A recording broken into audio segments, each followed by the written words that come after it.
उनकी धर्म सभा के अंदर आए, भगवान उठे, उनको अपने सिंहासन पर बिठाया, स्वागत सत्कार किया। कहो नारद जी क्या समाचार लेके आए हो, क्योंकि सब लोगों में समाचार आपके द्वारा जल्दी प्राप्त हो जाता है, बताइए क्या समाचार है। भगवान द्वारिकानाथ राजा युधिष्ठिर ने मुझे आपके पास भेजा, क्या आज्ञा है। युधिष्ठिर ने कहा है द्वारिकानाथ से कहो मैं बहुत बड़ा राजसूय यज्ञ करना चाहता हूं,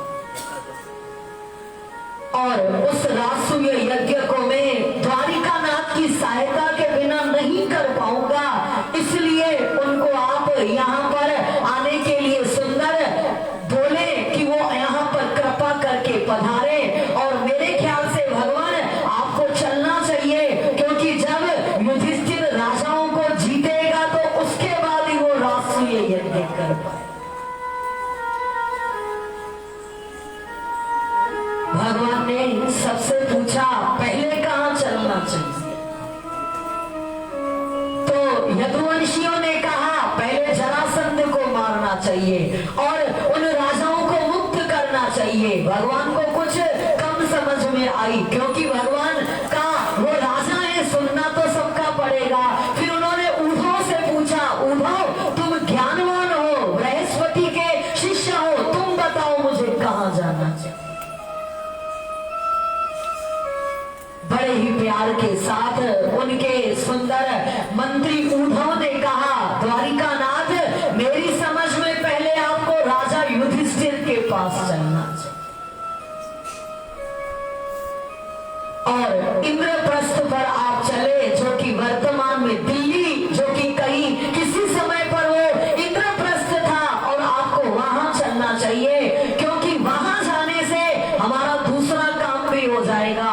किस तरह राष्ट्रीय यज्ञ करना है, तो समस्त पांडवों को अलग अलग दिशा में भेजकर राजाओं की सहमति ली जाएगी, और जो राजा सहमति नहीं देगा उसके साथ लड़ाई होगी। लड़ाई जरासंध जल्दी सहमति नहीं देगा, तो आप भीमसेन को लेकर के जरासंध को मारने जाना, क्योंकि भीमसेन के अलावा जरासंध को कोई मार नहीं सकता। ये वही जरासंध है जो कंस के ससुर है, और जिस जरासंध ने 17 बार द्वारिका मथुरापुरी पर आक्रमण किया था, कृष्ण भी उसे मार नहीं सकते थे, यदुवंशी नहीं मार सकता था, भीमसेन मार सकता था। तो बड़े प्यार के साथ भगवान को उद्धव का विचार बहुत अच्छा लगा। तुरंत आए अपने सुंदर महलों में, सब रानियों को समाचार सुनाया और बड़े प्यार के साथ जाने की इजाजत लिया।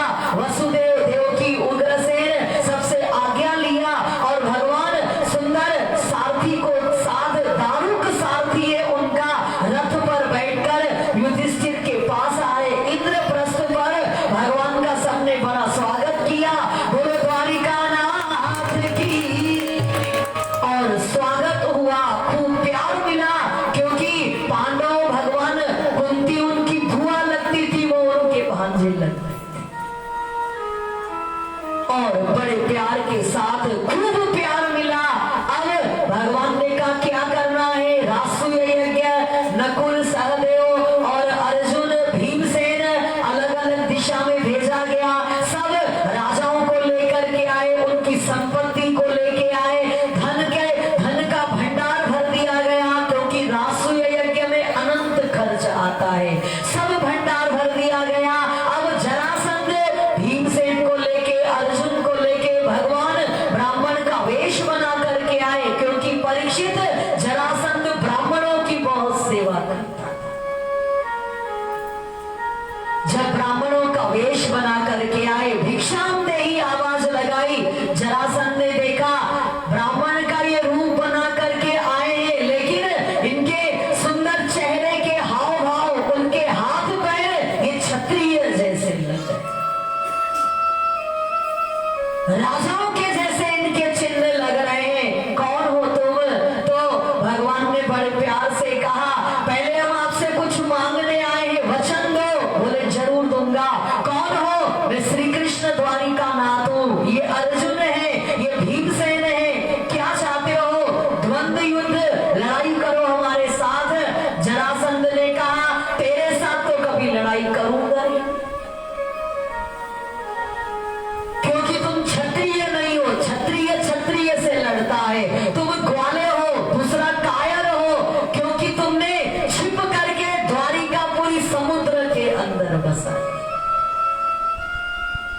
मुझे शोभा नहीं देगा कि मैं कायर के साथ लड़ाई करूं, तुम्हारे साथ लड़ेंगे नहीं। भगवान भी अपना आनंदित, अर्जुन मुझसे उम्र में छोटे हैं, छोटे के साथ कभी लड़ाई नहीं करना चाहिए, इनसे भी नहीं लड़ेंगे, भीमसेन के साथ लड़ेंगे। श्री कृष्ण ने कहा तो गदा ले आओ, जरासंध गदा ले आए, भीमसेन को भी दिया, खुद भी लिया और उनका गदा युद्ध हुआ। और परीक्षित 27 दिन तक ये गदा युद्ध होता, सारा दिन भर लड़ते हैं और रात में दोनों बैठकर आराम से हंसते बोलते मजा करते हैं। 27 दिन हो गए। 27वें दिन भीमसेन ने कहा भगवान श्री कृष्ण से, कृष्ण तुम तो अर्जुन के साथ खाते पीते मौज करते हो, अरे मेरे शरीर की नस नस ढीली हो गई है। क्यों? क्योंकि जरासंध मरता ही नहीं है, ये जरा राक्षसी के द्वारा जोड़ा गया है, ये मरने वाला नहीं है। अच्छा चलो एक काम करो, कल जब लड़ाई होगी, जब इसको तुम मारोगे तो मेरी ओर देखना, मेरा इशारा समझना। बोले ठीक है, उस रीति से इसको मारना, बल से नहीं मरेगा, ये युक्ति साथ साथ में होनी चाहिए। और बड़े प्यार के साथ दूसरे दिन पुनः गदा युद्ध प्रारंभ हुआ, फिर मल्ल युद्ध हुआ। तब भगवान की ओर भीमसेन ने देखा, भगवान ने इशारा किया। क्या इशारा किया? ये देखो घास का तिनका, इसको चीरो घास के तिनके। जब उन्होंने घास के तिनके को बीच से किया तो भीमसेन समझ गया, दोनों जंघाओं को पकड़कर उन्होंने चीर दिया। भगवान ने इशारा किया, दायां जो तुमने चीरे है उसको बाएं तरफ फेंको और उल्टा वाला सीधे तरफ फेंको। और भीमसेन ने इशारा समझ लिया, दायां शरीर बाएं तरफ फेंका और बायां शरीर दाएं तरफ फेंक दिया। अब उल्टे हो गए, अब वो जुड़ नहीं पा रहे थे।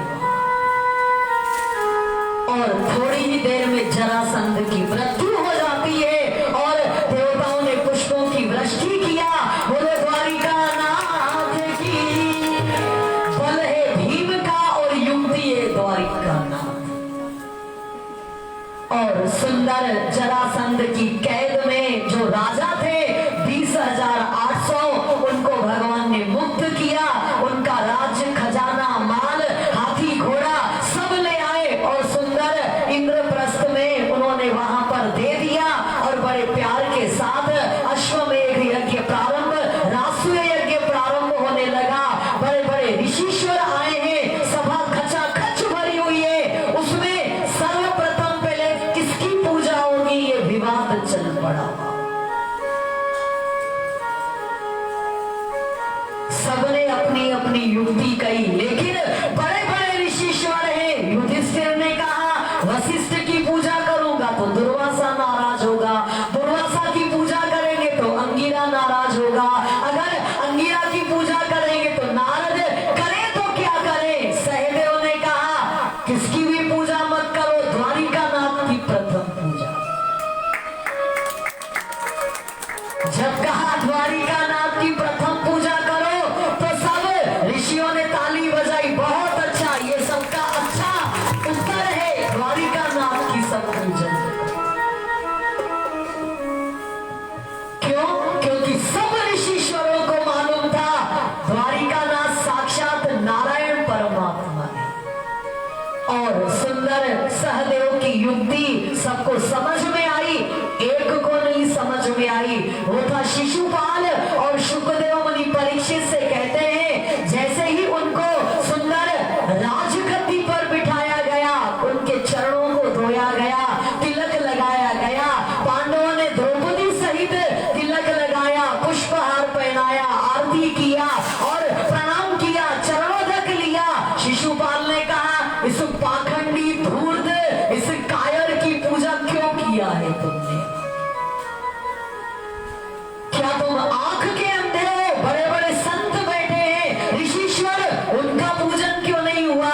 शिशुपाल चिल्लाने लगा, भगवान को गाली गलौज देने लगा, कायर है, डाकू है, सबसे बड़ा डाकू तो ये है, कोई तो छिप करके रहता है। परीक्षित सब उसे मारने दौड़े। भगवान ने इशारा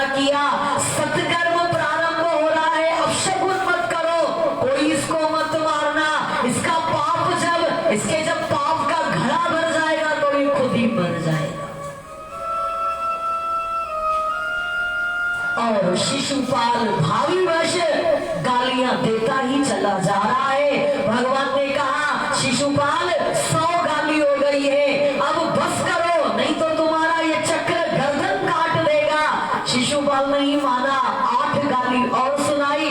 उसी समय भगवान श्री कृष्ण के हाथ में चक्र आ जाता है और वो चक्र शिशुपाल की गर्दन को काट देता है। परीक्षित, शिशुपाल के शरीर से एक दिव्य तेज निकला, वो द्वारिका नाथ के अंदर समा गया। वो द्वारिका नाथ भगवान की। और उसी समय बड़े प्यार से पूजन पूर्ण हुआ, राष्ट्रीय यज्ञ प्रारंभ हो जाता है और सुंदर बड़े प्यार के साथ दुर्योधन आदि कौरवों ने पांडवों के वैभव को देखकर उनके साथ उन्होंने जुआ खेला, अज्ञातवास मिला। फिर आखिर में ये सब भाइयों का झगड़ा, महाभारत की लड़ाई हो जाती है। भगवान ने विचार किया चलो बहुत सारे महाभारत की लड़ाई में दुष्ट पापी बहुत सारे मारे और बड़े प्यार के साथ भगवान श्री कृष्ण द्वारिका नाथ अर्जुन को साथ लेके पुनः द्वारिकापुरी आ जाते और इधर बड़े आनंद के साथ दिव्य भगवान का द्वारिकापुरी में स्वागत होता है। बड़े प्यार के साथ उनका स्वागत हुआ और उसके पश्चात अब सुंदर कथा प्रारंभ होती है। द्वारिका नाथ में भगवान के सुंदर मित्र हैं सुदामा। सुदामा उनसे मिलने के लिए आए। बोलो भक्त और भगवान की। और बड़े प्यार के साथ सुंदर राजा परीक्षित कहते हैं सुदामा कौन है? सुदामा एक सुंदर ब्राह्मण पुत्र है। ब्राह्मण एक बालक है जो श्री कृष्ण का सुंदर गुरुकुल के अंदर उनकी मुलाकात हुई थी और मित्रता हुई थी। भगवान ने कहा था सुदामा भले तुम चले जाओ, हम अपनी जगह चले जाएं, पर मित्रता हमारी सदैव कायम है। सुदामा बड़े हुए, उनका विवाह हुआ। परीक्षित तपस्वी है, भक्त है, ज्ञानवान है, वेदज्ञ है, हर विद्याओं में पारंगत है, लेकिन श्री कृष्ण के भक्त हैं और उन्होंने ये नियम लेके रखा था अयाचक व्रत का नियम। कौन सा नियम? अयाचक व्रत। मतलब ब्राह्मण होकर के मांगने की याचना नहीं करूंगा, प्रारब्धवश जो कुछ मिल जाएगा उसी से ही अपने परिवार का पालन पोषण। क्यों? क्योंकि याचना मान नाश है। याचना हमारे मान का नाश किया करती है। सुदामा ने व्रत लिया है, मैं उस सुंदर वस्तु को, उपहारों को लूंगा जो बिना मांगे मुझे मिलेंगी। इस तरह सुदामा अपने व्रत पर कायम है। लेकिन परीक्षित कभी कभी कई कई दिन तक उनको घर में खाने के लिए कुछ नहीं।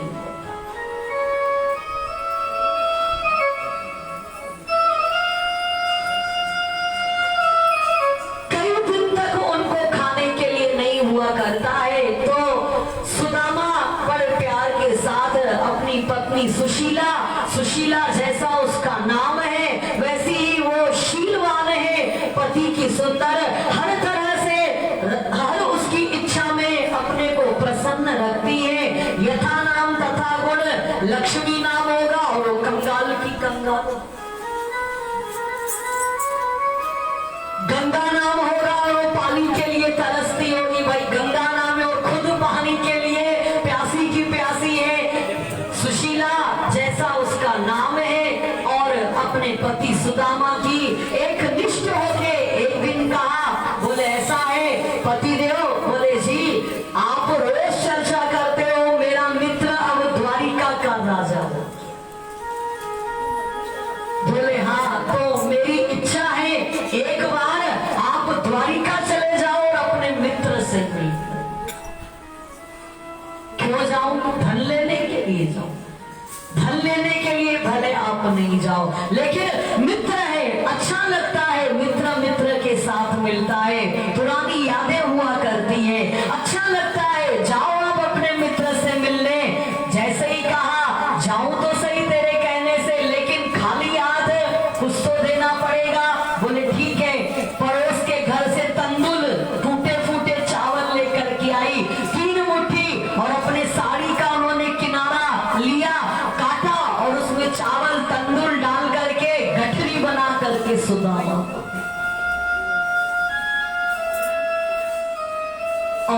बड़े प्यार के साथ सुदामा निकले हैं, बड़े ही प्रसन्न हैं, लेकिन दुबले हैं बहुत, और लेकिन उनका तेजस्विता बड़ी ही निराली है। और डंडा लेकर फटी पुरानी धोती पहने हैं, सिर पर उनके फटी पुरानी पगड़ी है, और चप्पल उनका टूटा फूटा है, कहीं रास्ते में और टूट गया, चलते चले जा रहे हैं। भगवान ने देखा मेरा भक्त सुदामा आ रहा है, भगवान ने गरुड़ से कहा इसको आकाश मार्ग से सीधे द्वारिकापुरी के पास लेकर।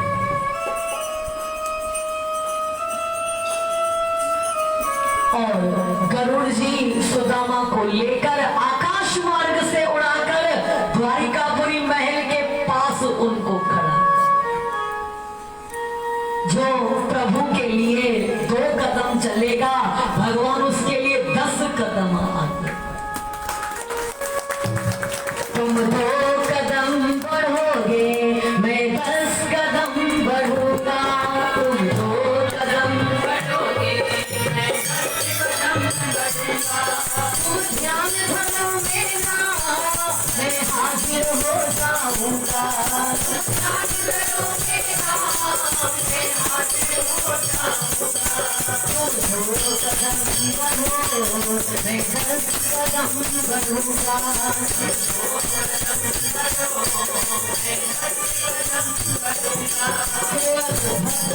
कुछ मत करो, ज्यादा दिमाग भक्ति मार्ग में लगाया हुआ। संसार में अपनी खोपड़ी को खूब लगाओ, जितना आप लगा सकते हो, लेकिन भगवान के सामने ये दिल का सौदा है। अध्यात्म मार्ग में, भक्ति के मार्ग में दिमाग का इस्तेमाल मत किया करो, दिल का इस्तेमाल करो। बहुत ही अपने आप को खाली कर दो, बिल्कुल मुझे कुछ नहीं करना है, मुझे केवल भगवान के द्वार पर आना है, और जैसा हूं प्यार के साथ उसके सामने बैठ।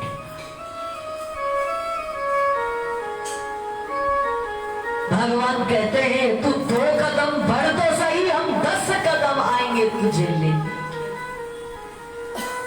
तू केवल मेरा ध्यान धर ले और मैं हाजिर हो जाऊंगा तेरे पास। लेकिन हम लोग ध्यान नहीं कर पाते। ध्यान आंख बंद करने का नाम ध्यान नहीं होता है। ध्यान उस ध्यान के अंदर जब हम तदाकार हो जाया करते हैं तो वो हाजिर हुआ। सुदामा जो कि भगवान का भक्त है, प्रभु ने उस पर कृपा किया। सीधा इस तरह अगर मेरा ये दुबला पतला भक्त चलेगा तो कई महीने लग जाएंगे, हो सकता है ये हड्डियों का ढांचा मर न जाए। भगवान ने कृपा की, सीधा महल के बाहर।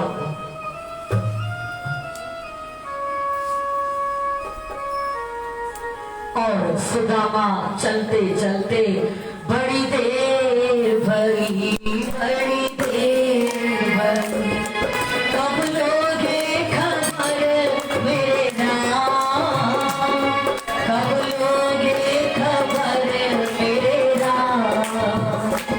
बड़ी देर भरी, बड़ी देर भरी, और सुदामा रोते रोते बड़ी देर भरी, बड़ी देर, कब लोगे खबर मेरे नाम।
कहीं ऐसा न हो द्वारिका नाथ मेरे प्राण ही न छूट जाए दर्शन।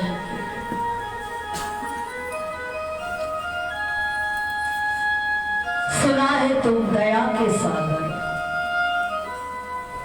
लेकिन अभी तक मेरी ये झोली खाली है, तुम दीन दयालु के हैं।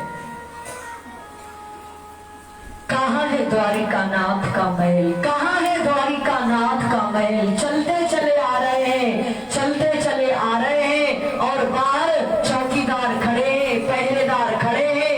कहाँ है? जैसे ही देखा पहरेदारों ने इस भिखारी को, क्या कौन हो तुम? बोले सुदामा हूं। किससे मिलना चाहते हो? बोले द्वारिका नाथ से। द्वारिका नाथ से? पहरेदार ने विचार किया, ये गरीब दरिद्र, कहाँ हमारा द्वारिका नाथ और कहाँ ये गरीब? बोले कौन?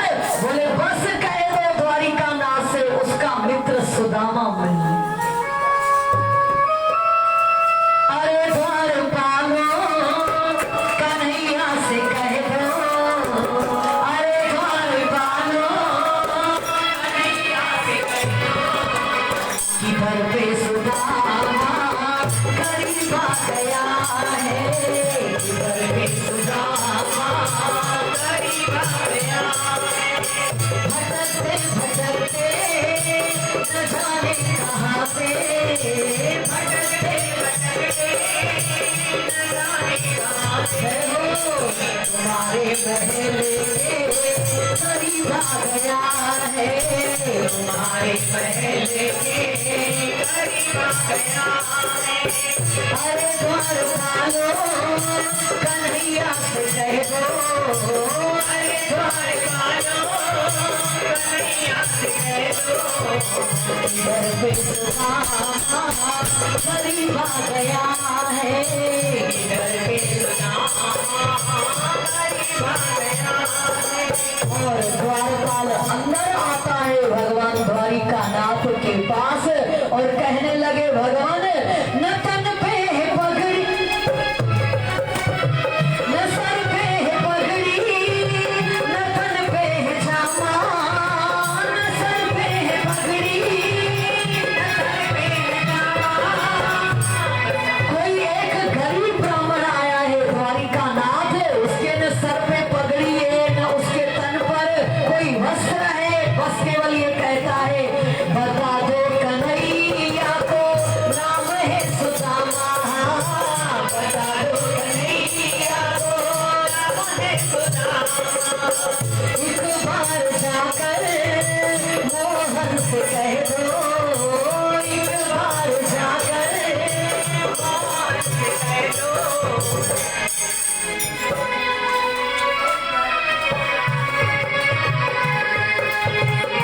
एक बार जाकर मोहन से कह दो कि मिलने पे गरीब आ गया।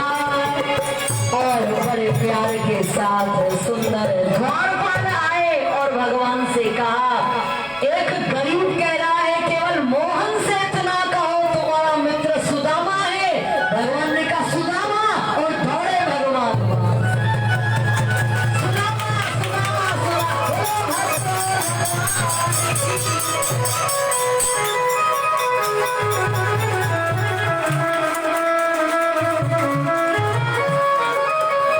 और पहरेदार देख रहा है क्या बात है।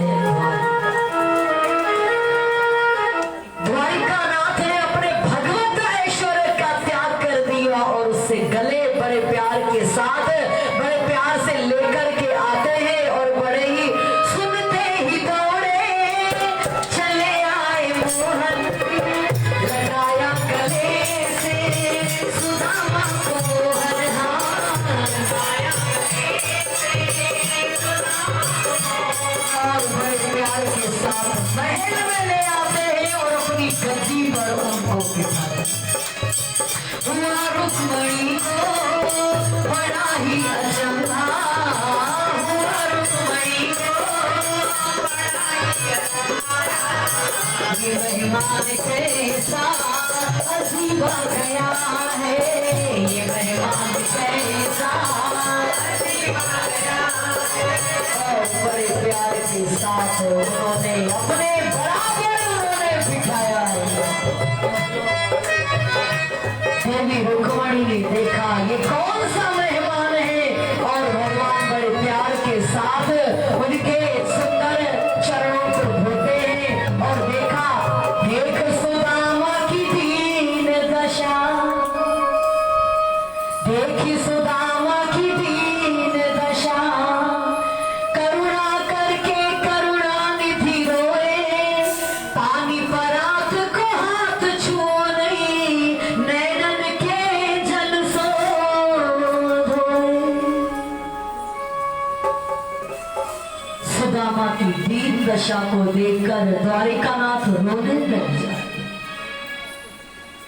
मेरे मित्र, ये अवस्था तुम्हारी, इस तरह तुम्हारी ये अवस्था है। मेरे मित्र होकर के किस तरह तुम्हारी ये अवस्था।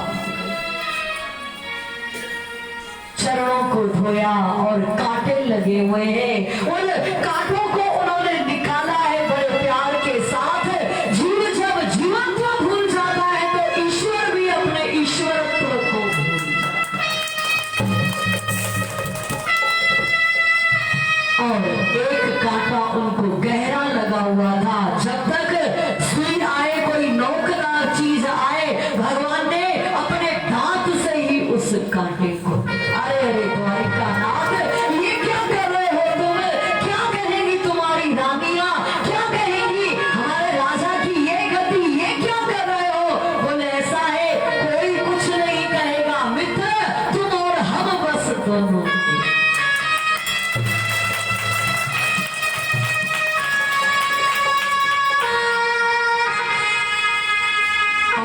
बड़े प्यार के साथ सुंदर स्नान करवाया सुदामा को, स्वयं अपना पीतांबर उनको पहनने के लिए दिया। मानो सुदामा एकदम आकर्षक व्यक्तित्व वाला हो गया। ब्रह्म तेजस्वी तो वैसे ही थे, और श्री कृष्ण के सुंदर वस्त्र पहनकर वो भी मानो एक राजा लगने लगे। और बड़ा उनका सुंदर भोजन करवाया बड़े प्यार के साथ। जब भगवान ने देखा, उनको तिलक लगाया था भगवान ने, तो उनके ललाट की ओर देखा था। इसके ललाट में लिखा है श्रीशय। क्या लिखा है? श्रीशय मतलब लक्ष्मी का नाश। हमारे ललाट पर लिखा रहता है ऐश्वर्य मिलेगा, लक्ष्मी मिलेगी, लक्ष्मी हीन होंगे, ये सब हमारे ललाट की रेखा है। भगवान ने उसी समय उसके भाग्य को पलट दिया, यक्षश्री कर दिया। मतलब कुबेर का खजाना अब तुमको प्राप्त हो।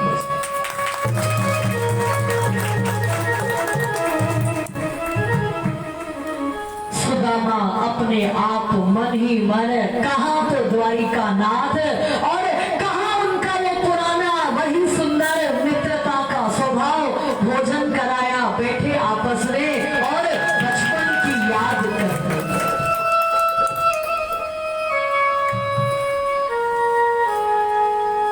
मित्र, बचपन कितना अच्छा था हम लोग। किस तरह हम लोग अपने गुरु की सेवा करते थे, किस तरह उनके लिए संविधान लेकर के आते थे, किस तरह एक बार हम लोग चले, मूसलाधार वर्षा हुई, बड़े जोरों के साथ हम लोग वृक्ष पर चढ़ गए। गुरु ने बहुत हमको ढूंढा, आशीर्वाद दिया।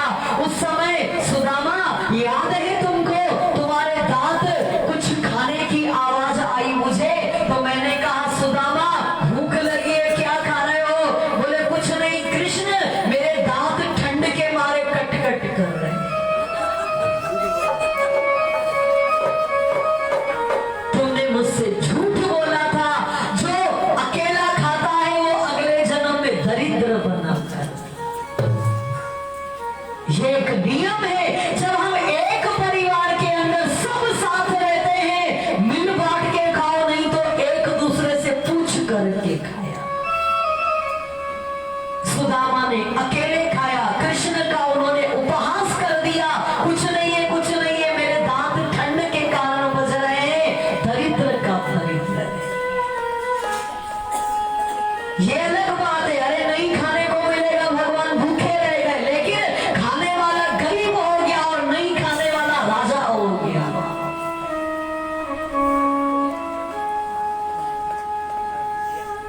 इसलिए इस सुंदर मित्रता के द्वारा कुछ जीवन के अंदर अपने नीतियां लेकर के आओ। अकेले खाने वाला दरिद्र बनता है, इस बात को याद रखिए। धीरे से भगवान ने कहा, सुदामा ने कहा, कितनी शादियां तुमने की? अरे बहुत सारी शादियां की है। मित्र, तुमने शादी की है? बोले हमने एक शादी की है। बोले उसका नाम भाभी कैसी है? सुशीला नाम है। और सही बताऊं द्वारिका नाथ, सुशीला ने ही मुझे जिद करके आपके पास भेजा। अच्छा, तो हमारी भाभी बड़ी अच्छी है, तो मेरी अच्छी भाभी ने कुछ मेरे लिए उपहार भी भेजा हो, मिठाई भेजा होगा, कुछ भेजा होगा, कुछ भेजा होगा। सुदामा मन ही मन विचार कर रहे हैं, द्वारिका के राजा को ये टूटा फूटा चावल खाने को क्या हो।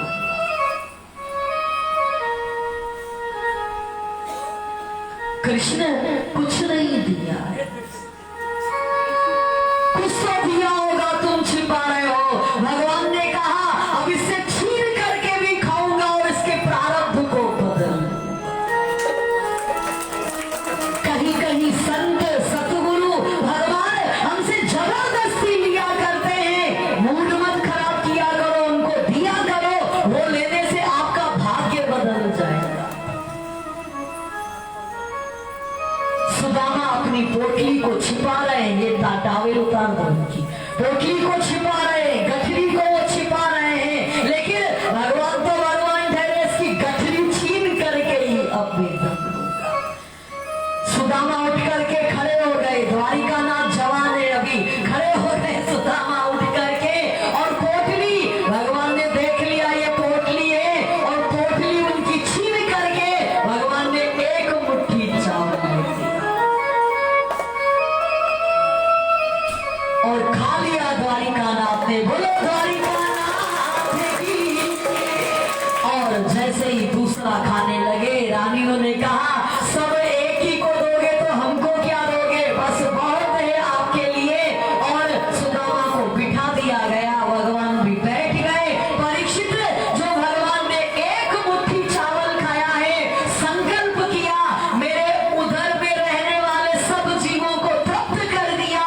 सारे जीवों का पुण्य सुदामा को उन्होंने, एक मुट्ठी चावल खाया और सबको तृप्त किया। उन मनुष्यों के तृप्त होने के कारण वो पुण्य सुदामा को अर्पित कर दिया। और बड़े प्यार के साथ आनंद से शाम हो गई। सुदामा ने धीरे से कहा, हम चले अपने घर। भगवान ने भी कहा, हाँ जाओ। सुदामा को लगा, इतनी दूर से आया हूं, मेरा मित्र ये नहीं कह रहा है 2 दिन रहो, 4 दिन रहो, 8 दिन रहो, कह रहा है जाओ भले। तो बोले ठीक है, और सुदामा जाने लगे। भगवान बड़े प्यार के साथ मिलते हैं। क्यों? भगवान ने क्यों नहीं रोका? क्योंकि जैसे ही मां सुदामापुरी बन गई थी, सुशीला अपना स्वर्ण साड़ी पहने, उसने लेकिन नियम लिया, जब तक मेरे पति वापस नहीं आएंगे मैं भोजन नहीं करूंगी। और भगवान ने सुदामा को विदाई दिया प्यार के साथ, और बड़े प्यार से सुदामा चल पड़े।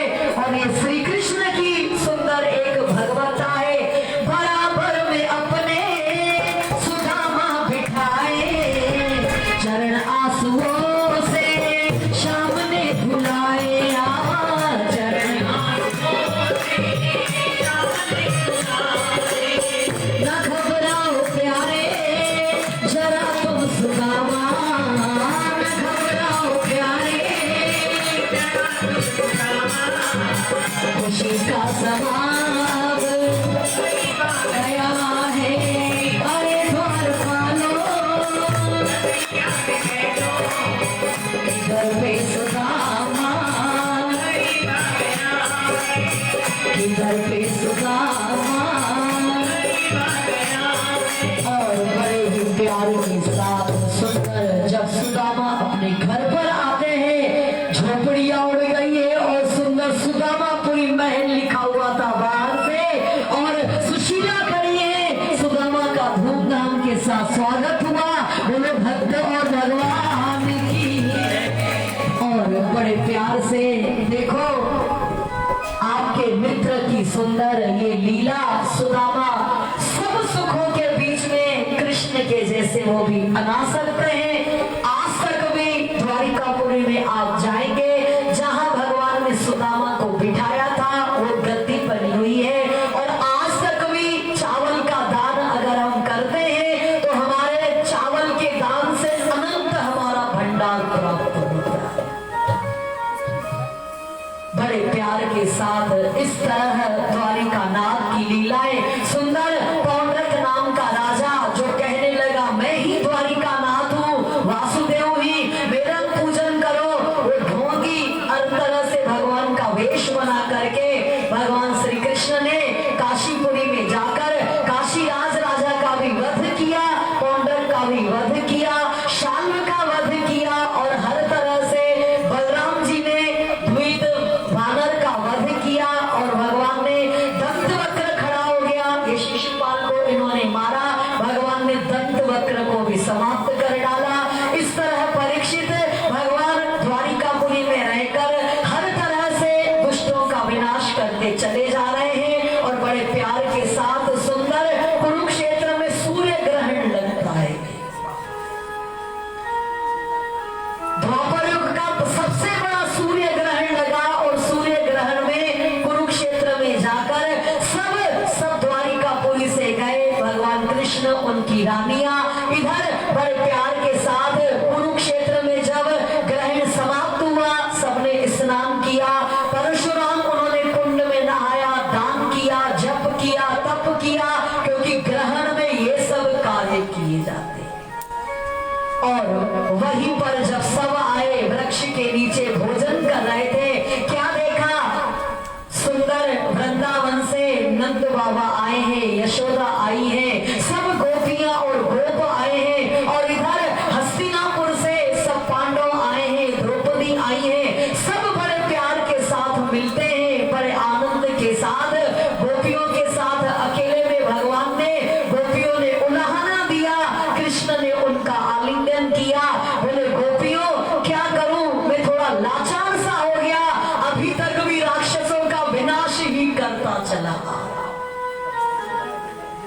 दैत्य अभी तक मरे नहीं है, सब अभी तक भी वही कार्य कर रहा हूं, क्योंकि पृथ्वी पर मेरा अवतार ही इसलिए हुआ है।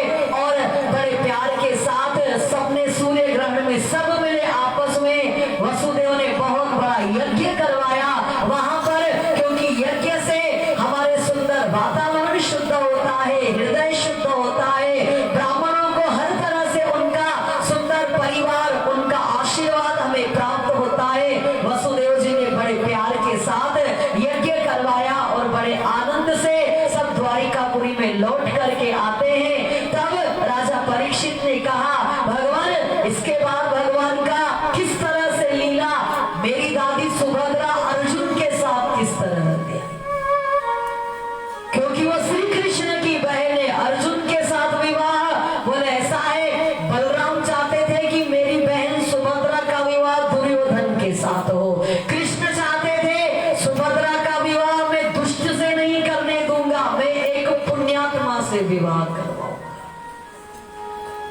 तो अर्जुन को उन्होंने बड़े प्यार के साथ समझा दिया, युक्ति बतलाई, मेरी बहन बड़ी ही सुंदर रथ चलाने में, धनुष बाण चलाने में, उसको तुम हरा देना और हराने के बाद उसके साथ तुम चले जाना वहां से। सुभद्रा को हराया और सुभद्रा अर्जुन से मोहित हो गई, दोनों का विवाह हो गया।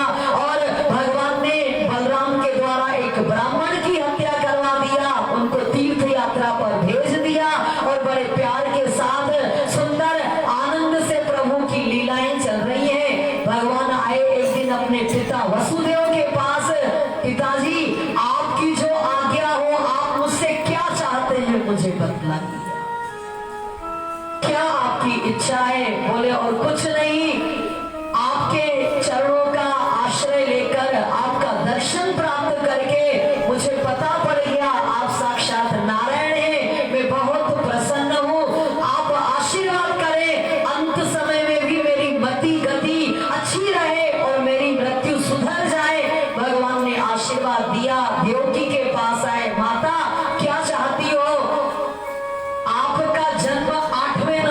पर हुआ था, 7वें पर बलराम है। 6 पुत्र मेरे कंस ने मारे, मैं अपने 6 पुत्रों को देखना चाहती हूं। और बड़े प्यार के साथ भगवान द्वारिकानाथ सुतल पाताल पर राजा बलि के पास आते हैं। उन 6 पुत्रों को आप दीजिए, क्योंकि अभी वो दैत्य वंश के अंदर चल रहे हैं, उनको आप दीजिए। देवकी का सुंदर लाड प्यार को वो लेंगे, फिर वो देवताओं के कुल में चले जाएंगे। 6 को लेकर के आते हैं। देवकी अपने पुत्रों को बहुत प्यार करती है और सब बड़े सुंदर 6 पुत्र देव रूप धारण करके माता पिता से आशीर्वाद लेकर देवलोक के अंदर वो चले जाते हैं। इस तरह भगवान ने अपने माता पिता को भी बड़े प्यार के साथ सुंदर आनंद प्रदान किया। इस तरह बड़े प्यार के साथ यदुवंश का विस्तार होता चला गया और भगवान ने बड़े प्यार के साथ देखा। महाभारत की लड़ाई हो गई, बहुत सारे दुष्ट मारे गए। फिर हम द्वारिका के राजा बने, मेरे पुत्रों के द्वारा, मेरे द्वारा भी बहुत पापी लोग मारे गए। लेकिन अब अभी भी पापी इस संसार के अंदर बहुत है, अधर्मी। वो अधर्मी मेरे यदुवंश के अंदर ही है। परीक्षित, भगवान का परिवार इतना बढ़ गया, उनके पुत्र, उनके पुत्र, उनके पुत्र। आखिर में लिखा हुआ है श्रीमद् भागवत के अंदर, ये लिखा है इतनी यदुवंशियों की संख्या बढ़ गई, केवल उनको पढ़ाने के लिए 3 करोड़ मास्टर वहां पर हैं। कितने? 3 करोड़ केवल आचार्य वहां पर रहते थे। आप सोचो विद्यार्थी कितने होंगे फिर वहां पर। फिर विद्यार्थियों के पिता, फिर उनके पिता, भगवान कृष्ण तो परदादा बन गए हैं। और बड़े प्यार के साथ परीक्षित, द्वारिकानाथ की उम्र अब 125 वर्ष की हो चुकी।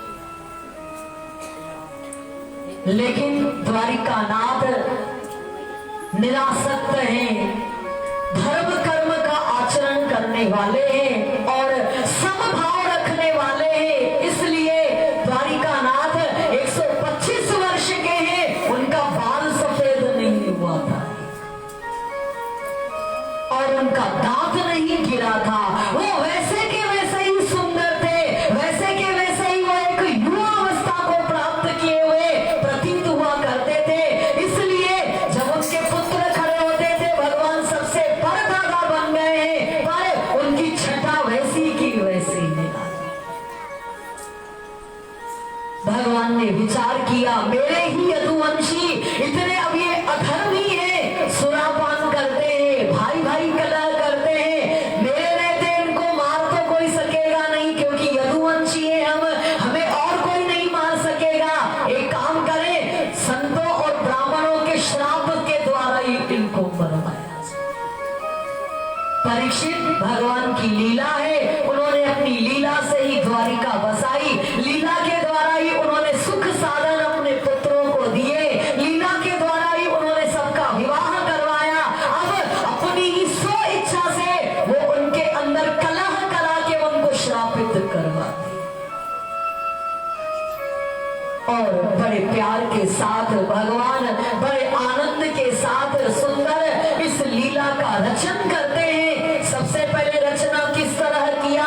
सुंदर, उन्होंने तीर्थ के अंदर, पिंडारक तीर्थ जो कि बाहर है, द्वारिकापुरी के बाहर पिंडारक तीर्थ, जहां तीर्थ पर पिंड किया जाता है, समुद्र के बाहर जहां भगवान की सुधर्मा सभा है, वहां पिंडारक तीर्थ है। भगवान ने रचना किया, सब संतों को वहां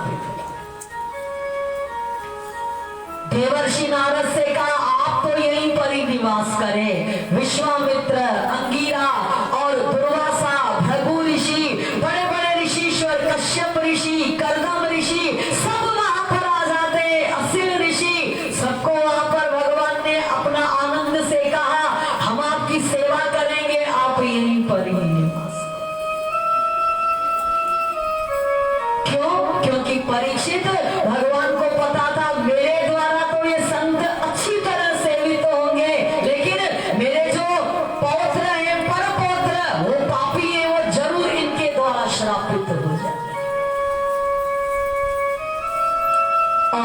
बड़े प्यार के साथ एक दिन सब यदुवंशी मिलकर के चले जा रहे थे। इन संतों से उपहास करने का उनको सूझा, चलो संतों से कुछ मजाक करें, उपहास करें और परीक्षा लें कहां तक इनकी पहुंच है। और बड़े प्यार के साथ विधि का विधान उन्होंने सांब के पेट में एक कपड़ा डाल दिया, साड़ी पहना दिया और आए, बोले बताओ महामुनीश्वर, ये हमारी कुलवधू है, इसको बेटी होगी कि बेटा होगा? सब संतों ने देखा, सब संत महासिद्ध और महायोगी हैं, तुम कृष्ण के वंशज होकर, यदुवंशी होकर उपहास कर रहे हो हमारा, अनादर कर रहे हो हमारा। संतों को क्रोध आ गया और श्राप दे दिया, तेरे इस कुलवधू के पेट से न बेटा होगा न बेटी होगी, लोहे का मूसल निकलेगा और उस लोहे के मूसल से सारे यदुवंशी तुम समाप्त हो जाओ। जैसे ही ये श्राप मिला, सब यदुवंशी ने सांब की साड़ी उतारी और वो कपड़ा निकाला और सचमुच संतों का श्राप, उसके पेट से एक लोहे का टुकड़ा निकला, मूसल के जैसा लोहे का टुकड़ा। सब आए डरे हुए और उग्रसेन और वसुदेव से कहा, जो पुराने वहां पर यदुवंशी है, बहुत बुजुर्ग, उग्रसेन से कहा, उग्रसेन ने कहा डरो मत, इस लोहे को मूसल को उन्होंने पिसवाया और पिसवा करके समुद्र के अंदर डाला। लेकिन कोई भी चीज पीसो, पीसने के बाद थोड़ा तो मोटापन कुछ न कुछ रह जाता है, धनिया थोड़ा मोटा रह जाएगा, कुछ मिर्चा रह जाएगी, लोहे का छोटा सा टुकड़ा बचा है, वो उन्होंने समुद्र के अंदर डलवा दिया। और परीक्षित भावीवश समुद्र की तरंगों से वो पिसी हुई लोहे की भस्म वहां पर किनारों पर आ गई, वो एरा नाम की घास बन करके उग गई और वो जरा सा जो कील के जैसा टुकड़ा था मछली ने निगल लिया। दूसरे दिन मछुआरे ने अपना जाल फैलाया और उस मछली को वो जाल के अंदर आई, मछली को काटा गया, लोहे की कील निकली, उसको बाण के अंदर डाल दिया और वो बाण शिकारी ले गया उस बाण को। इस तरह से ये भावी की रचना हो जाती है, भगवान की लीला इसमें सम्मिलित है, उनकी ही इच्छा निहित है। अगर वो चाहे तो इस श्राप को निरर्थक कर सकते थे, लेकिन प्रभु की ये सुंदर भावी का निर्माण किया हुआ है। और बड़े प्यार के साथ धीरे धीरे धीरे अब ब्राह्मणों संतों का श्राप द्वारिका में अपशकुन होने लगा।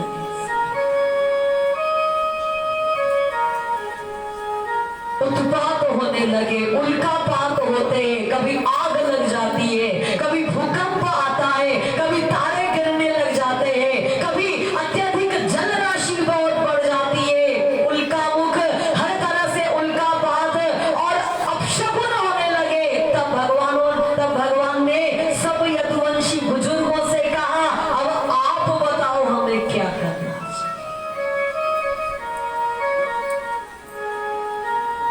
तो उग्रसेन और वसुदेव ने कहा, द्वारिकानाथ, हम श्रापित हो गए हैं सारे यदुवंशी। लोहे का मूसल, लेकिन डर के मारे आपके बच्चों ने आपको नहीं बतलाया। क्यों? क्योंकि आपके बच्चे आपसे डरते हैं, क्योंकि आप हमेशा कहते थे ब्राह्मणों से सावधान रहना, संतों से सावधान रहना, उनको कभी त्रास मत देना, उनको दुख मत देना, नहीं तो हे पुत्रों, ब्राह्मणों के श्राप, संतों की बद्दुआ से ही तुम मर जाओगे। कृष्ण भयवश आपको नहीं बतलाया गया, इसलिए ये सारे सृष्टि का अब प्रलय होने वाला है। द्वारिका का क्या किया जाए? भगवान ने कहा, सब लोग धीरे धीरे धीरे, अब हम लोग सब प्रभास क्षेत्र की ओर, जो आपने देखा होगा सोमेश्वर महादेव जहां पर विराजमान है, वहां समुद्र है, वही प्रभास क्षेत्र कहलाता है। भगवान अपने महल में आते हैं और जैसे ही अपने महल में आए और विचार मग्न द्वारिका नाथ है और उसी समय परीक्षित भगवान के सामने सारे देवता आकर के खड़े हो जाते,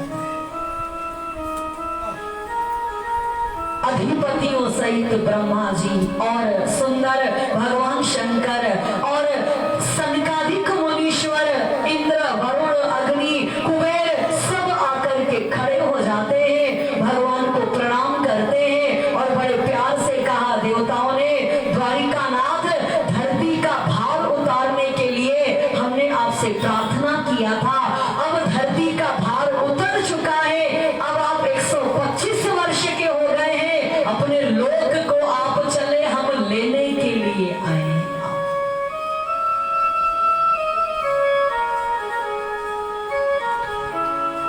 परीक्षित द्वारिका नाथ ने कहा, देवताओं चलने के लिए चल सकता हूं, लेकिन पहले मैं अपने सामने सारे यदुवंशियों का संहार करूं। भगवान वो श्रापित तो हो चुके हैं, आप चलो, बोले नहीं, एक पिता का धर्म जो बनता है, अगर हम पहले चले जाएंगे तो अच्छा नहीं है, ये धर्म कुल मर्यादा के अनुसार पहले मेरे यादवों का संहार हो, फिर सबसे आखिरी में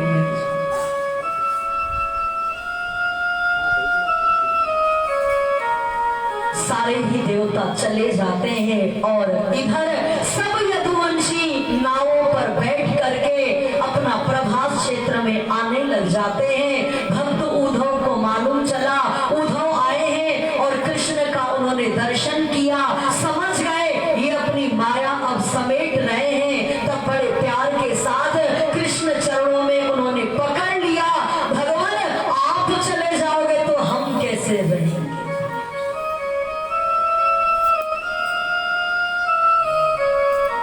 उद्धव, न हम साथ आए हैं और न साथ जाए। आत्मा के अंदर स्थित हो, त्याग करो, वैराग्य को धारण करके अपने आत्मा पद पर आत्मा में स्थिर होकर अपने जीवन को बिताओ। उद्धव ने कहा, भगवान त्याग और वैराग्य ये मुझसे नहीं होने वाला, चलो त्याग मत करो, वैराग्य मत लो, चलो एक काम करो, अपना उद्धार करने का प्रयास करो, तुम स्वयं अपने पर कृपा करो। जब तुम स्वयं अपने पर कृपा करोगे, मुझे मेरा उद्धार करना है, तो अपने आप तुम्हारे मार्ग खुल जाएंगे, अपने आप। अगर तुम्हारा बिंदु तय है, मुझे मुक्ति चाहिए, मुझे भगवान चाहिए, और अपने आप ही हमारा उद्धार हो जाए।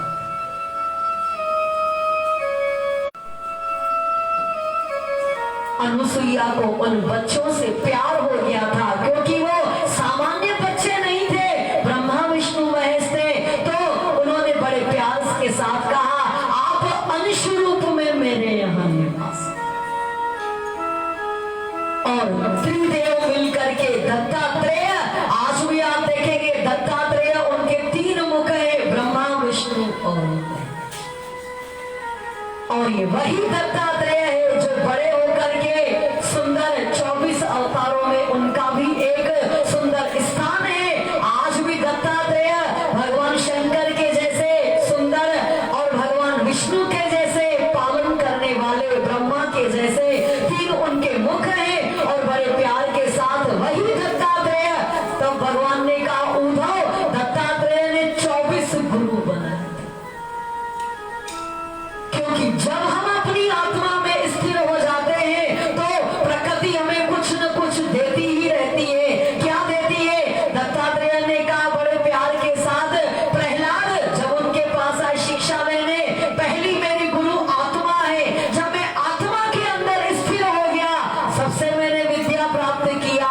दीक्षा गुरु एक है और शिक्षा गुरु अनेक होते हैं। धरती को मैंने गुरु बनाया, उससे सहनशीलता सीखी। वायु को मैंने गुरु बनाया, उससे संतोष और निसंगता सीखी। आकाश को गुरु बनाया, उससे सर्वव्यापकता सीखी। और बड़े प्यार के साथ जल को गुरु बनाया, शीतलता सीखी। अग्नि को गुरु बनाया, पवित्रता सीखी। और चंद्रमा को गुरु बनाया, उससे क्षमता सीखी। सूर्य को बनाया, उससे परोपकार का धर्म सीखा। कबूतर को गुरु बनाया, उससे निरासक्ति की शिक्षा लिया। अजगर को गुरु बनाया, उससे ये लिया जो मिले उसी में ही अपना गुजारा कर लो। समुद्र को गुरु बनाया, उससे धीरता का गुण लिया। और पतंगे को गुरु बनाया, उससे मैंने समर्पण का गुण सीखा। भ्रमर को सुंदर गुरु बनाया, उससे सार तत्व को मैंने सीखा। मधुमक्खी को बनाया, हाथी को बनाया, मछली को बनाया, रेशा को बनाया, कुड़ुल पक्षी को बनाया। बालक को गुरु बनाया, बालक से निर्दोष कैसे होते हैं वो सीखा। कुंवारी कन्या से पाठ पढ़ा, बाण चलाने वाले से एकाग्रता को सीखा। सर्प से एकांत विचरण, मकड़ी से सीखा, कीड़े से सीखा। इस तरह भगवान कृष्ण ने कहा उद्धव, बंधन मोक्ष का कारण हमारा अपना मन हुआ है। इसलिए तुम सुंदर मन को एकाग्र करके बद्रिकाश्रम चले जाओ।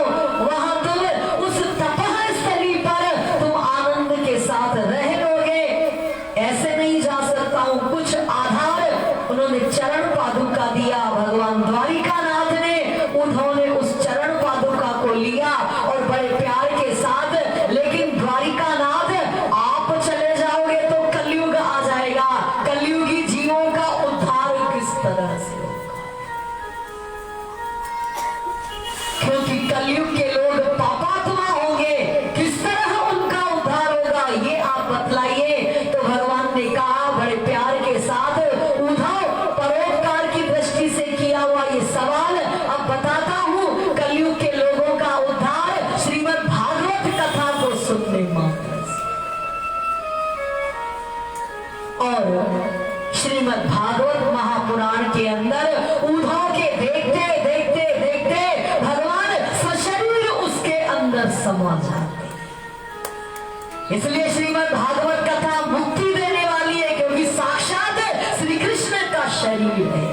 वो समा गए भागवत समुद्र के अंदर। और उद्धव से कहा कलयुग के मनुष्य केवल भागवत कथा भी सुने तो उनको मुक्ति प्राप्त हो। श्रीमद् भागवत महापुराण की।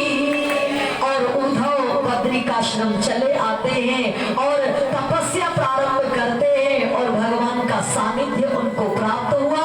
उद्धव के जाने के बाद और उत्पात होने लगे। और तब सभी लोग वहां से निकल करके यदुवंशी आते हैं प्रभास क्षेत्र में। और वहां आपस में मिल करके सब भी भगवान की प्रेरणा से सब झगड़ने लग गए।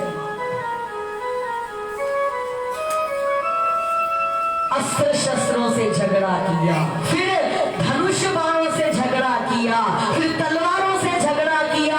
सब उनके अस्त्र शस्त्र समाप्त होते चले गए। परीक्षित जब सब उनके शस्त्र खत्म हो गए तो वो लड़ाई करते करते, कुश्ती लड़ते, मुश्किलों से प्रहार करते करते समुद्र किनारे आए। और इतना वो उनका जो दिमाग था, इतना वो पागल हो गए। समुद्र के किनारे खड़ी जो घास थी उसको उठा उठा करके एक दूसरे को मारने। ये वही घास है जो मूसल भस्म की हुई वहां पर आकर के घास बन। और सब यदुवंशी संत श्राप से मरते चले गए। सारा भगवान का सारा वंश समाप्त हो गया। उनके देखते देखते देखते बलराम आए बीच में रोकने के लिए। वो बलराम को मारने लगे। बलराम भागे वहां से। अगर हम इनसे मरे तो यह लोग क्या कहेंगे, बेटे के हाथों से मारे गए। बलराम वहीं पर प्रभास क्षेत्र में बैठ गए। प्राणायाम के द्वारा, योग साधना के द्वारा वो संकर्षण देव है, पुनः समुद्र में चले गए और अपनी देह का उन्होंने त्याग कर। और भगवान ने देखा अब सब चले गया मेरा वंश। परीक्षित अब भगवान आए हैं बड़े प्यार के साथ। पीपल का वृक्ष है और भगवान कृष्ण पीपल के वृक्ष के नीचे आकर मौन साध कर बैठ गए हैं। स्वरूप हो गया है चतुर्भुजधारी, और मौन होकर के बड़े प्यार के साथ वो अपने आप के अंदर निश्चित होकर के बैठ।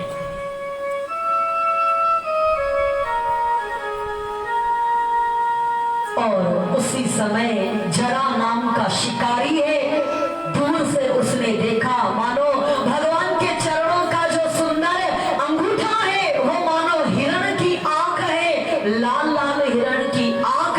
जरा नाम के व्याध ने दूर से धनुष बाण चलाया। परीक्षित, ये वही बाण है जिसमें वो लोहे का कील लगा हुआ था, वही बाण कृष्ण के चरणार बिंदों में आकर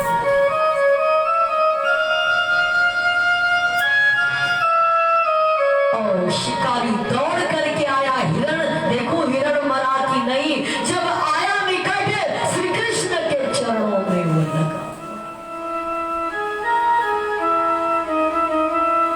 खूब रोने लग गया, खूब उसने बड़ा ही पश्चाताप किया, चरणों को पकड़कर ये मैंने क्या कर डाला।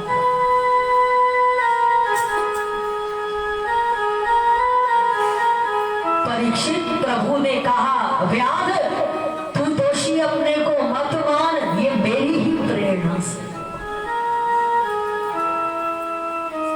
तू वही बाली है जिस राम ने जिस बाली को छिप करके मारा था, तू वही बाली है, क्योंकि किए हुए कर्म का फल भगवान को भी भोगना पड़ता। लेकिन भगवान जो कुछ भी करता है, कभी किसी को मारते हैं, झूठ बोलते हैं, परोपकार के लिए, कल्याण के लिए, हम लोग अपने सुख के लिए गलत काम करते हैं। व्याध बहुत पश्चाताप करने लगा, तुम रो मत, मेरी ही प्रेरणा से तुम आए हो, और अब तुम जाओ वापस स्वर्ग लोक की ओर। परिक्रमा किया, प्रणाम किया और चला गया वहां से। और उसके पश्चात परीक्षित, भगवान का सारथी आखिरी के अंदर आता, जिसका नाम है दारुक। ये 100 साल से भगवान के साथ था। दारुक ने देखा सब छोड़ करके चले गए हैं, मेरा भगवान कहां गए। जब वो आए दारुक पीपल के वृक्ष के नीचे, चतुर्भुजनाथ दर्शन किया उनका, खूब रुदन किया, ये क्या आपके चरणार बिंदों में ये बाण। बोले ऐसा है दारुक, तुम जाओ द्वारिका नगरी वापस, बचे खुचे यदुवंशियों को ये समाचार जाकर के सुनाओ।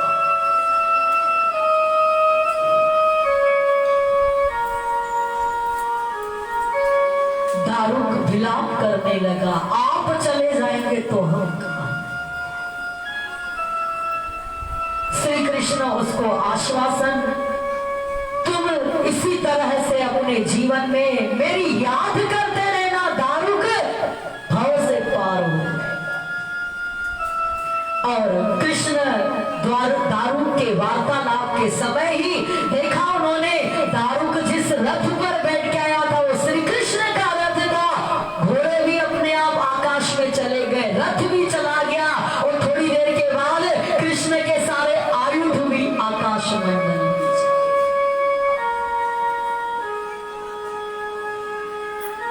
जाओ दारुक और जाकर के जो वहां पर स्त्रियां हैं, कुछ बुजुर्ग हैं, उनको कहो 7 दिन के अंदर द्वारिकापुरी डूब जाएगी, केवल मेरा एक मंदिर बाकी रहेगा, क्योंकि मेरा मंदिर बाकी रहेगा, ये लोगों को मुक्ति प्रदान करेगा, वो नहीं डूबेगा, और सारी द्वारिकापुरी डूब जाएगी। और सब स्त्रियों को वहां से बाहर निकालो, जो जाना चाहे अर्जुन के साथ वो चली जाए, और बाकी जिनकी जैसी मर्जी हो।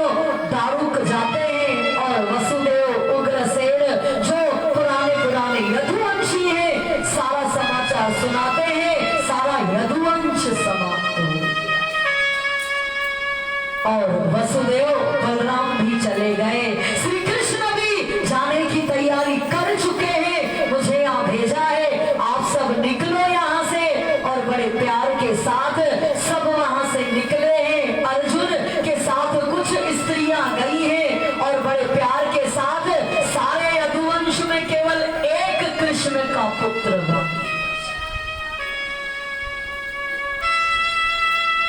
उसका नाम है परीक्षित व्रजनाभ। क्या नाम है?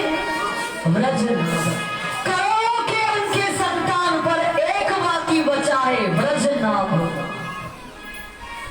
और उसी समय बड़े प्यार के साथ भगवान शंकर, माता पार्वती सहित ब्रह्मा जी, नाग, किन्नर, देवी देवता, 33 करोड़ देवता और भगवान शंकर, ब्रह्मा जी सब वहां पर पधारे हैं भगवान का स्वागत करने के लिए।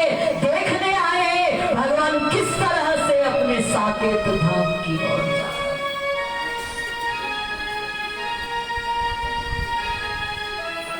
परीक्षित भगवान ने सबकी ओर देखा, ये मेरा देखने के लिए आए हैं हम किस तरह से सारे ही देवता पुष्पों की वृष्टि करते हैं और देवता नगाड़े बजाते हैं बड़े प्यार के साथ। ये वो नगाड़े हैं। देवता क्यों नगाड़े बजा रहे हैं? क्योंकि ये हमारी चीज हमारे पास चले, ये हमारे लोक के नाथ है। और बड़े प्यार के साथ प्रभु 125 वर्ष के पूरे हो चुके हैं, बाण उनको लग चुका है और परीक्षित सबके देखते देखते उन्होंने उसी समय अचानक क्या हुआ, भगवान श्री कृष्ण ने अपनी आत्मा का ध्यान किया और सशरीर भगवान वहां से अंतर ध्यान हो जाए।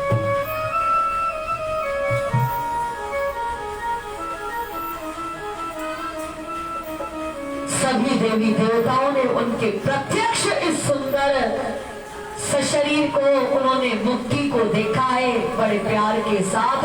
बोलो द्वारिका नाथ की, द्वारिका नाथ की।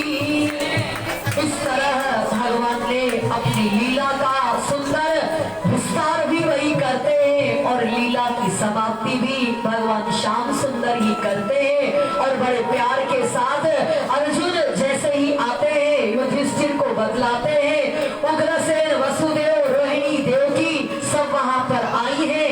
सबने अपने अपने पतियों को लेकर अग्नि के अंदर सबने अपने को दह्यमान कर दिया और कुछ स्त्रियां अर्जुन के साथ आई इंद्रप्रस्थ पर और जाकर के उन्होंने पिंडारक तीर्थ में सबका पिंडदान किया अर्जुन ने। और आए युधिष्ठिर ने सुना, वो भी सब महाप्रयाण की ओर चले गए और हस्तिनापुर का राजा व्रजनाभ को बनाया जाता है। इस तरह इंद्रप्रस्थ के राजा व्रजनाभ बनते हैं। बोलो द्वारिका नाथ की। और बड़े प्यार के साथ आइए 12वां स्कंद जो भागवत का आखिरी स्कंद है। परीक्षित बड़े प्यार के साथ कृष्ण के जाने के बाद क्या हुआ, बोले ऐसा है, कृष्ण के जाने के साथ ही कलयुग का संसार में आगमन हो गया। उनके जाने से श्री लक्ष्मी तेज सब चले गए। परीक्षित ने कहा फिर कौन कौन से राजा हुए, बोले ऐसा है, जरासंध के जो पिता है उनके वंश में पुरंजय नाम का राजा बना, फिर उसके बाद शुनक नाम का राजा बना, फिर उसका जो मंत्री था उसने अपने स्वामी को मारकर अपने पुत्र को ही गद्दी दे दिया। इसके बाद भारत खंड के अंदर नंद, उपनंद, चंद्रगुप्त, अशोक, चाणक्य अनेक राजा बनेंगे। 8 यवन 10 गोरे राजा बनेंगे, उनका राज्य होगा। जैसे जैसे कलयुग पृथ्वी पर पड़ेगा परीक्षित घना अंधकार छाता चला जाए और हर मनुष्य अपने कुल परंपरा का, अपनी जाति का, कर्मों का त्याग कर देगा। ब्राह्मण व्यक्ति का त्याग करेगा, क्षत्रिय का तेज समाप्त हो जाएगा। क्षत्रिय राजा केवल लोगों से टैक्स लेंगे और अपना सुख भोग करेंगे, वो संसार का काम नहीं करेंगे। और कलयुग के राजा भारतवर्ष को खंड खंड के अंदर विभाजित कर देंगे। पाप दिन पर दिन बढ़ता ही चला जाएगा। शूद्र कथा कहेगा बैठ करके, शूद्र दान लेगा बैठ करके, शूद्र पंडितागिरी करेगा, पंडित पंडिताई नहीं करेगा, चमार और शूद्र पंडिताई करेगा। और धीरे धीरे अन्न औषधियां फीकी होती चली जाएंगी, अपना प्रभाव नहीं छोड़ेंगे। घर घर के अंदर स्त्रियों का राज्य होगा और इस तरह से कलयुग आता चला जाएगा। और उसके बाद आखिर में शादी गर्भवती हो जाए। 10 और 12 साल की कन्याएं गर्भवती हो जाएंगी, उनको बच्चा होगा 10-12 साल में, और उसके बाद 20-25 साल में वो नानी बन जाएंगी, दादी बन जाएंगी, और 25 साल में वो मर भी जाएंगी। इस तरह घोर कलयुग के अंदर 20-25 साल में सब हो जाएगा और उनका मनुष्य का शरीर शांत हो जाएगा, वृक्ष पेड़ सब छोटे छोटे रहेंगे और आगे चलकर मनुष्य केवल 2.5 फीट का हो जाएगा, केवल 2.5 फुट का उसका शरीर हो जाएगा। इस तरह घोर कलयुग आता रहेगा और कलयुग के आखिरी में संबल नामक एक गांव में भगवान कल्कि अवतार लेकर के आएंगे, पुनः अधर्मियों का नाश करेंगे, धर्म की स्थापना करेंगे। धीरे धीरे फिर धर्म बढ़ता चला जाएगा और धर्म जैसे ही बढ़ता चला जाएगा फिर सतयुग वापस से आ जाएगा। परीक्षित, ये सब भगवान का सुंदर संसार है, वही संहार करता है, वही पालन करता है, वही संसार की रचना करता है। केवल हम मनुष्यों को अपना कर्म श्रेष्ठ बनाना है। परीक्षित ने कहा, भगवान ऐसे पापी कलयुगी मनुष्यों का उद्धार किस तरह से होगा? कलयुगी मनुष्यों का उद्धार, परीक्षित, मनुष्य कुछ नहीं करे, केवल भगवान का कीर्तन करे। जो भगवान का कीर्तन करेगा उसके घर में कलयुग का प्रवेश नहीं। इसलिए रोज अपने घर के अंदर नियम बनाओ, 2 हो, 4 हो, 6 हो, 8 हो, साथ बैठ करके भोजन किया करो और साथ बैठ करके जरूर भजन किया करो। कलयुगी लोगों का उद्धार केवल केशव कीर्तन से होगा। हरे कृष्ण हरे कृष्णा कृष्णा कृष्णा हरे हरे, हरे कृष्ण हरे कृष्ण कृष्ण हरे हरे, हरे राम हरे राम राम राम हरे हरे, हरे राम हरे राम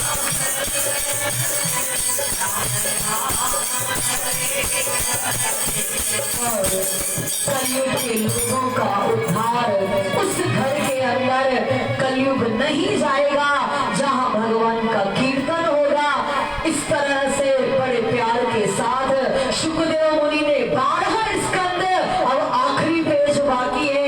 परीक्षित, अब तैयार हो जाओ तुम मृत्यु की।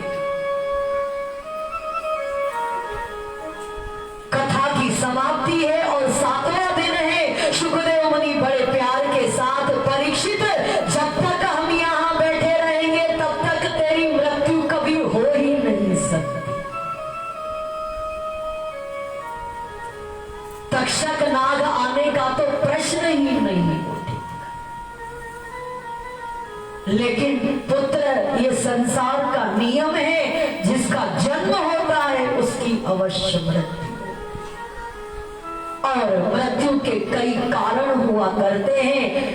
दोष कर्म हमारा समाप्त होता है और कारण किसी और का हुआ करता है, निमित्त कोई और बनता है। जिस तरह तक्षक नाग तुम्हारा निमित्त है। पुत्र, घबराओ मत, अब तैयार हो जाओ तुम आसन्न मृत्यु की।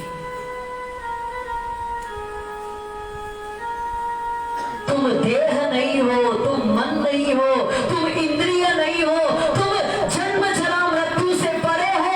तुम क्या हो? परीक्षित, तुम शुद्ध चैतन्य आत्मा हो।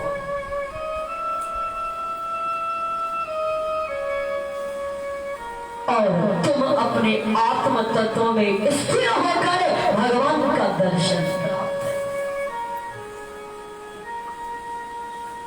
सूत जी महाराज कहते हैं, शौनक आदि ऋषिश्वर, परीक्षित ने आंख बंद कर लिया है और अपनी आत्मा में स्थिर है और भगवान उनके सामने खड़े।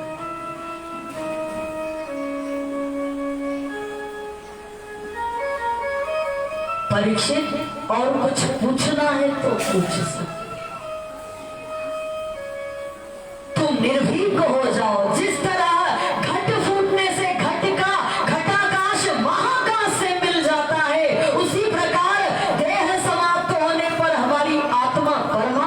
के साथ मिल जाता।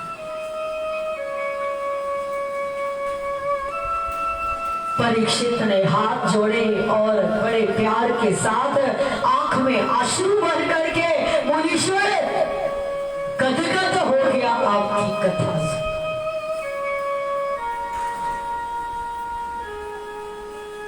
क्योंकि श्रीमद् भागवत कथा सुनने के बाद मनुष्य को 5 फल प्राप्त हुआ। पहला फल है निर्भीकता, दूसरा फल है निःसंदेहता, तीसरा फल है हृदय में भगवान का दर्शन और चौथा फल है सबके अंदर भगवान का दर्शन और पांचवा फल है परम प्रेम बनो।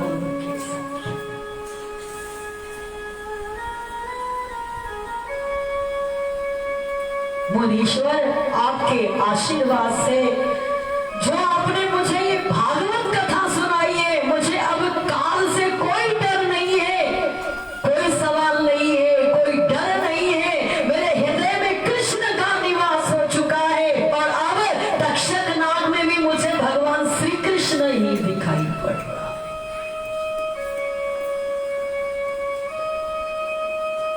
और हे मुनीश्वर, जब आपने मुझे पहले स्कंद की कथा सुनाई तो भगवान का मुझे एक बड़े प्यार के साथ दायां हाथ नजर आया, और जब आपने दूसरे स्कंद की कथा सुनाई भगवान का बायां हस्त नजर आया, तीसरे और चौथे स्कंद की कथा सुनाई भगवान के दोनों चरणों का दर्शन हुआ, पांचवें और छठे स्कंद की जब कथा सुनाई भगवान की जंघाओं का दर्शन हुआ, फिर सातवें स्कंद की कथा सुनाई भगवान के कटी भाग का दर्शन हुआ, आठवें स्कंद की कथा सुनाई भगवान के वक्षस्थल स्थल का दर्शन हुआ, और नवें स्कंद की कथा सुनाई भगवान के कंठ तक का दर्शन हुआ, और मुनीश्वर 10वें स्कंद की जब आपने कथा सुनाई भगवान के मुखारविंद का मुझे दर्शन। और जब आपके मुखारविंद से सुंदर ये अमृतवाणी का एकादश स्कंद मैंने सुना, भगवान ने अपना एक हाथ ऊपर उठा और 12वें स्कंद में दूसरा भी हाथ ऊंचा उठाया और मुझे बुला रहे हैं, आओ मैं तुम्हारे लिए खड़ा हुआ।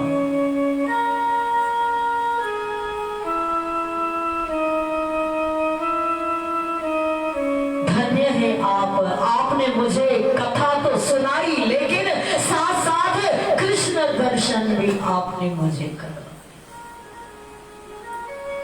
सुखदेव मुनि भी अपने शिष्य को देखकर, परीक्षित के सुंदर भक्ति को देखकर वो भी बड़े प्रसन्न है, प्रेम आंसू बहते हैं। परीक्षित, कथा सुनने का मैंने भी खूब आनंद उठाया,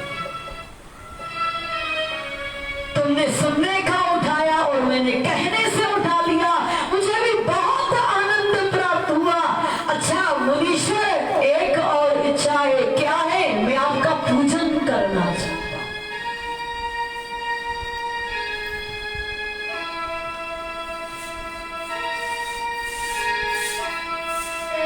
सुखदेव मुनि यद्यपि निर्विकारी है, शौनक आदि ऋषिश्वरों उन्होंने आज्ञा प्रदान किया और सुंदर भरी संतों की सभा में राजा परीक्षित ने उनके चरणों को धोया है और सुंदर उनका पूजन किया है और प्रणाम किया है। सुखदेव मुनि ने परीक्षित के सर पर अपना वरद हस्त रखा है और जैसे ही वरद हस्त रखा, सूत जी महाराज कहते हैं, शौनक आदि ऋषिश्वरों, खुद हमने देखा परीक्षित के अंदर एक तेज उत्पन्न हो जाता।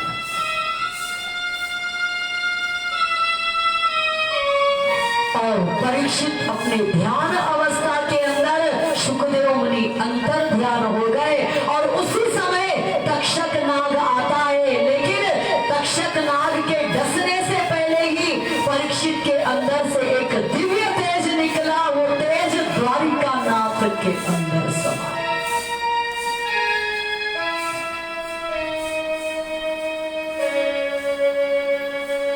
श्री सूत जी महाराज कहने लगे, शौनक आदि ऋषिश्वरों से प्रत्यक्ष हमने देखा, वो महाज्योति निकली और आकाश मंडल में सब।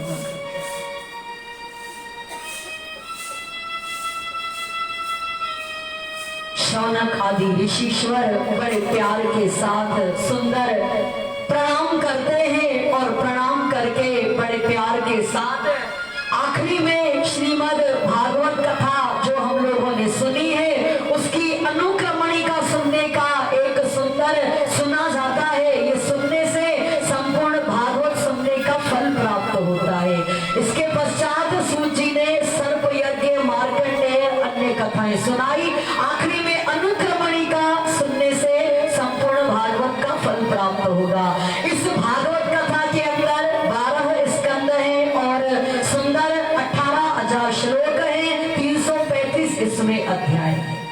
पहले स्कंद में 9 अध्याय हैं, मंगलाचरण है, 24 अवतारों की कथा, नारद व्यास का सुंदर सत्संग, व्यास जी का असंतोष, भागवत की रचना, परीक्षित श्राप, ये सब पहले स्कंद के अंदर है। दूसरे स्कंद में 10 अध्याय है, परीक्षित का प्रश्न, शुकदेव मुनि का उत्तर और मंगलाचरण। तीसरा स्कंद उसमें 33 अध्याय है, सृष्टि विषयक प्रश्न और ब्रह्मा जी द्वारा सृष्टि निर्माण, वाराह अवतार, कपिल अवतार, कपिल गीता, ये तीसरे स्कंद में। चौथे स्कंद में 31 अध्याय है, मनु कन्याओं का सुंदर वंश वर्णन है और बड़े प्यार के साथ दक्ष और शंकर भगवान की कथा है। ध्रुव आख्यान, अंग वेद, प्रथु पुरंजय, दक्ष, इस तरह से सुंदर इस चौथे स्कंद की कथाएं हैं।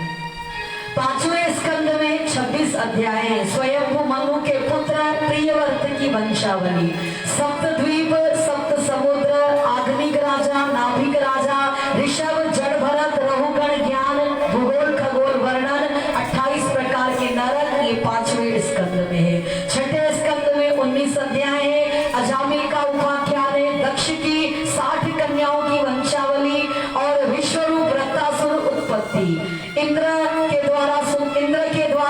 का वध करने वाला वृत्तासुर और मरुद 49 मरुद गणों की उत्पत्ति। 7वां स्कंद 15 अध्याय है, पहला चरित्र नरसिंह अवतार। 8वां स्कंद 24 अध्याय है, समुद्र मंथन, गजेंद्र मोक्ष, बलिवामन की कथा और मत्स्य अवतार।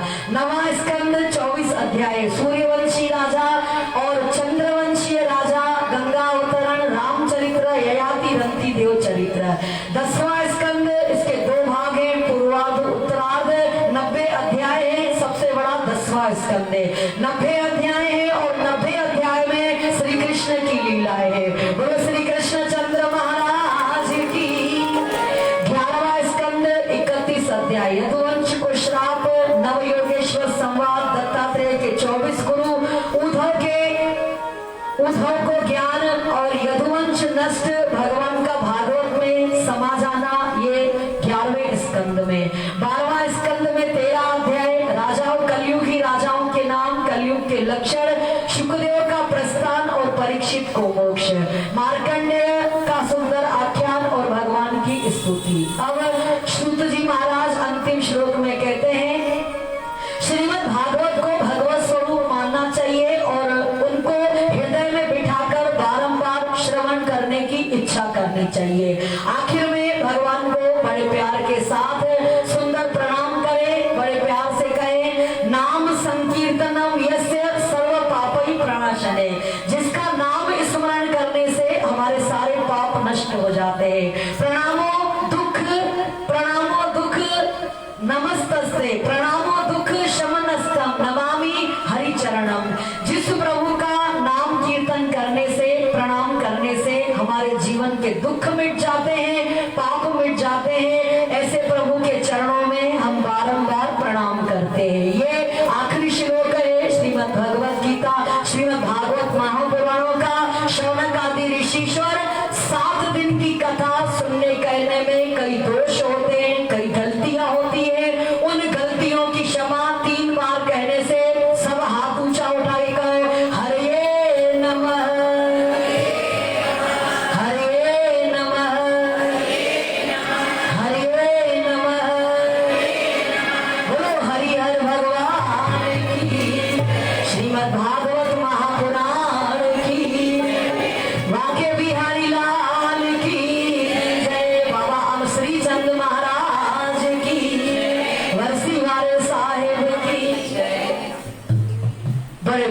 के साथ भागवत कथा का पूजन होगा यजमान के द्वारा, और पूजन करके सब लोग बड़े प्यार से सुंदर सप्ताह यज्ञ जिन जिन भक्तों ने जो भी सुना, 1 दिन 2 दिन 4 दिन, सब भक्त भगवान को बड़े प्यार के साथ, क्योंकि भगवान को प्रणाम करने से, भगवान का संकीर्तन नाम करने से हमारे सारे पाप खत्म हो जाते हैं।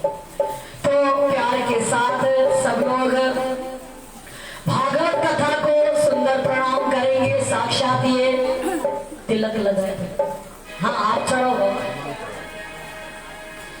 ओम नमो भगवते वासुदेवाय, ओम नमो भगवते वासुदेवाय, ओम नमो भगवते वासुदेवाय,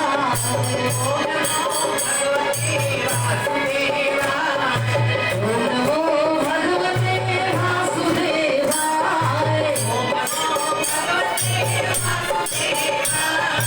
ओम नमो भगवते वासुदेवाय,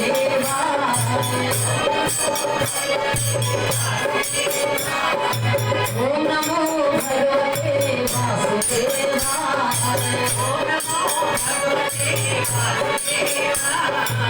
ओम नमो भगवते वासुदेवाय,